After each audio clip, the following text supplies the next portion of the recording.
નમસ્તે ફ્રેન્ડ્સ, કેમ છો બધા? તમારા બધાનું મારી ચેનલ પર સ્વાગત છે.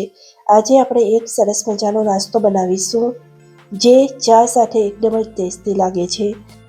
આ નાસ્તાને બનાવવું પણ એકદમ સરળ છે. બહારથી એકદમ ક્રિસ્પી અને અંદરથી એકદમ સોફ્ટ નાસ્તો બનીને તૈયાર થશે. બહારથી તમે બિસ્કિટ એવું લાવીને ખાઓ છો એના કરતાં આ પ્રકારનો નાસ્તો ઘરે બનાવીને ખાશો તો એકદમ ટેસ્ટી લાગશે અને સાથે હેલ્ધી પણ બનશે. તો શરૂ કરીએ આજની રેસીપી. આ રેસીપી બનાવવા માટે મેં પેનને ગેસ પર રાખી દીધું છે. એમાં આપણે 2 કપ જેટલું પાણી નાખીશું અને પાણીને થોડું ગરમ થવા દઈશું.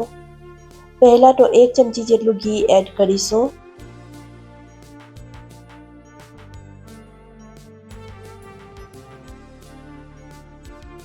હવે અડધો કપ ખાંડ ઉમેરીશું. ખાંડ ઓગળી જાય ત્યાં સુધી આપણે એને ચલાવતા રહેવાનું છે. આ સમયે તમે આમાં એલચી પાવડર પણ નાખી શકો છો. જો તમને એલચીનો ટેસ્ટ પસંદ હોય તો યુઝ કરી શકો છો. તો અહીંયા આપણી ખાંડ એકદમ ઓગળી ગઈ છે.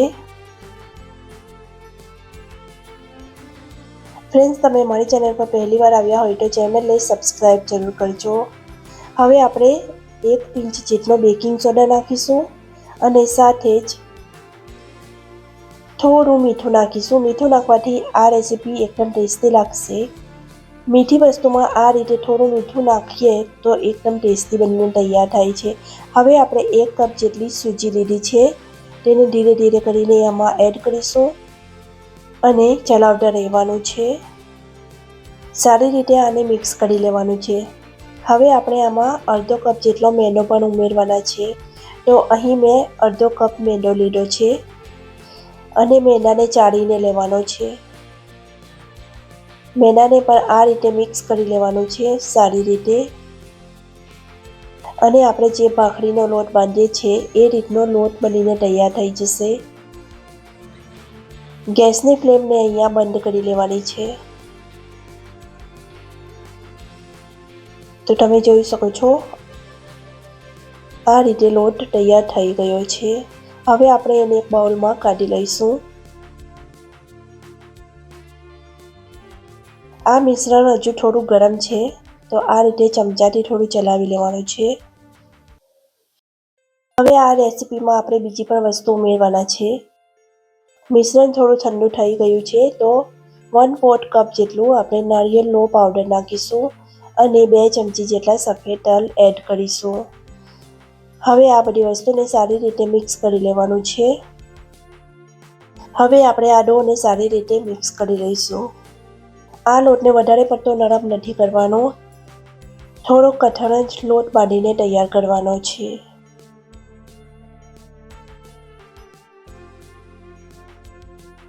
ફ્રેન્ડ્સ, તમને મારી રેસીપી ગમી હોય તો લાઈક અને શેર જરૂર કરજો.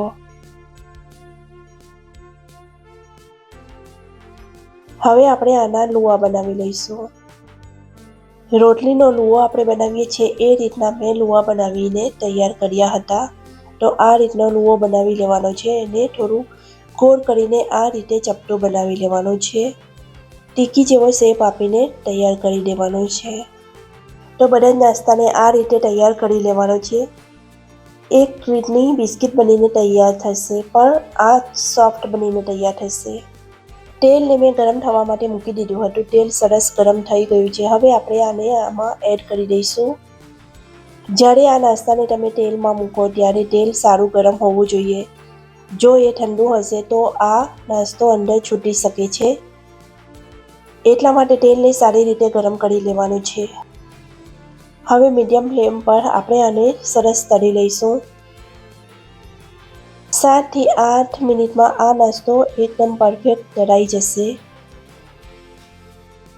આ રીતે ફેરવતા રહેવાનું છે અને એને સરસ તળી લેવાનું છે. તો તમે જોઈ શકો છો ગોલ્ડન બ્રાઉન કલર આવી ગયો છે. તો અહીં આપણો આ નાસ્તો બનીને તૈયાર છે. હવે આપણે આને એક પ્લેટમાં કાઢી લઈશું. આ નાસ્તાને તળવામાં તમારે ધ્યાન રાખવાનું છે. ફાસ્ટ ફ્લેમ પર આને નથી ફ્રાય કરવાનું, નહીં તો આ નાસ્તો અંદરથી કાચો રહેશે. એ વાતનું તમારે ધ્યાન રાખવાનું છે. તો તો આ રીતે મેં બધો જ નાસ્તો તળીને તૈયાર કરી લીધો હતો.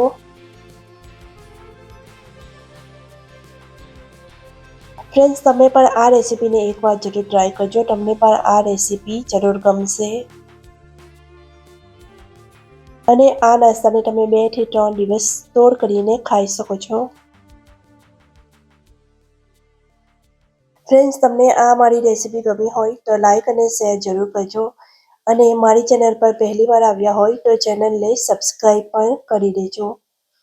ઉમ્મીદ કરું છું આજની મારી આ સિમ્પલ રેસીપી તમને ગમી હોય. રેસીપી ગમી હોય તો લાઈક શેર કરજો. મળીએ છીએ એક નવી રેસીપી સાથે. ત્યાં સુધી bye bye. Thanks for watching.